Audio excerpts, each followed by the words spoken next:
I'm your host, Jack Remington of the Jack Remington Political Analyst channel. Today's video is about legendary boxer Mike Tyson. He's in the news again. He's back in the news for what he will always be known for: fighting, boxing. But this time, the fight was in a tin can called an airplane.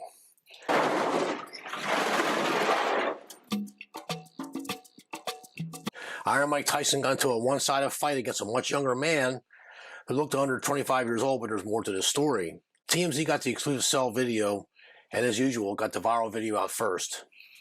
I don't know how they do it, but they keep doing it. What the TMZ video did not do was get the entire interaction between the younger man and Mike Tyson. The police did that after the plane disembarked. They interviewed witnesses and everything else. And so far, from the information that we have, there has been no discrepancy as to what happened and what led to the incident. As far as the info we have today, the so-called younger man, well, how do you say it, inebriated, intoxicated, okay? So this is the information we have so far. The younger man had managed to get a selfie taken with Mike Tyson while they're waiting to board the plane. When the JetBlue plane started seating the passengers, the younger man sat right behind Mike Tyson and began harassing the quiet, minding his own business, Mike Tyson. I'm assuming that because Tyson was successfully ignoring this clown bothering him for the most part. Methinks the Punk kid did not see the Evander Holyfield fight where Tyson bit off a piece of Holyfield's ear. Evander's nickname at the time was the Real Deal, but Mike Tyson turned him into the Real Meal. The younger man actually listened to the ghosts of Jack Daniels or Jim Beam and decided to throw a water bottle at Mr. Tyson, and then now you know the rest. Thanks, TMZ. There's my disclaimer. I am a big fan of Iron Mike Tyson, and still to this day, believe that Iron Mike Tyson was taken advantage of in his younger years when he's making millions of dollars per fight. And his mentor, his top person, Cus D'Amato, passed. Tyson lost his greatest advocate for success and his anchor. I still believe to this day that he got a raw deal with this Robin Givens mess and was not given a completely fair trial in the Indiana case against the beauty queen that went to Iron Mike's hotel room after hours. The Chief Justice of that case for the appeal had to recuse himself from the appeal as his wife got into a public and heated argument with attorney Alan Dershowitz, with the wife siding with the alleged female victim and Dershowitz defending his point of, quote, reasonable doubt, end quote, over the standard of preponderance of the evidence used mostly in civil cases. As that judge would have been the fifth and the 2-2 tie-breaking vote, Tyson lost his appeal and was sentenced to 6 years in prison. So Iron Mike now has gone from punching, pigeons, professional wrestling, and pot back to the world of coverage and courts. The New York Post has this article, quote, man punched in the head by Mike Tyson hires lawyer for injuries, end quote. So the one commentator was correct. Lawsuit timing against Iron Mike Tyson. Many commentators are continually blaming the airline, and yes, the JetBlue spokeswoman did state her case that the smaller cut-rate airlines don't have the excess staffers or stewardesses or stewarders to get to a trouble spot fast enough. The actual fight itself, boom, boom, was a total of 20 seconds tops, and we all know how that would turn out if this was replayed on a simulator a million times. Opinion and conclusion. This drunkard younger man was not quite as drunk as he seemed. He was not the falling down, slobbering out of it drunk, the kind I used to throw out at the casinos all the time. And notice that the police did not arrest him for intoxication during flight. So they had that option. They didn't do it, so he wasn't drunk enough. I don't know if they gave him a sobriety test or not, but it's not important. The drunkard saw a possible payday, and after he consulted with his friends and family last night, after he went home, after the police let everybody go, then he decides to file charges today for damages against Iron Mike Tyson.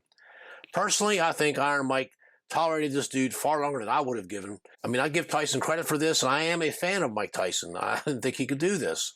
My patience is far less than Iron Mike possesses. And I want to point out 3 elements of this new case. Number 1, if the drunkard did hit Tyson with a water bottle or even threw it at him, okay, that alone should exonerate Tyson right by itself. Number 2, Tyson was hitting what we boxers call half speed. That term is used in sparring sessions. The inequality of talent is extremely diverse and varies widely in most boxing gyms.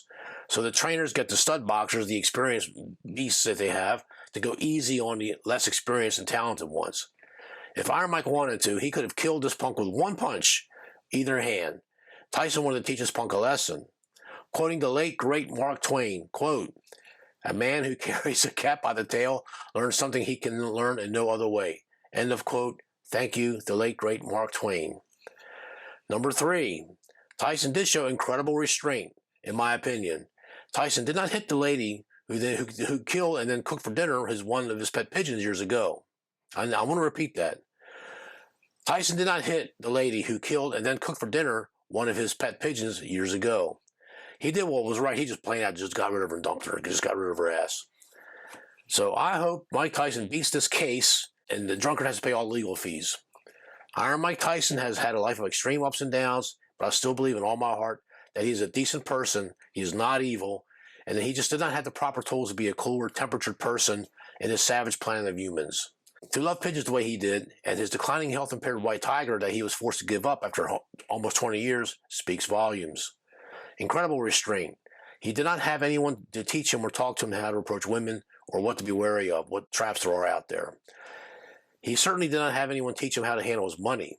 Now, the former President Donald Trump helped him at times, and Trump was the financial advisor for him as well as several other athletes and referees, professional basketball referees, and I think one college referee for sure.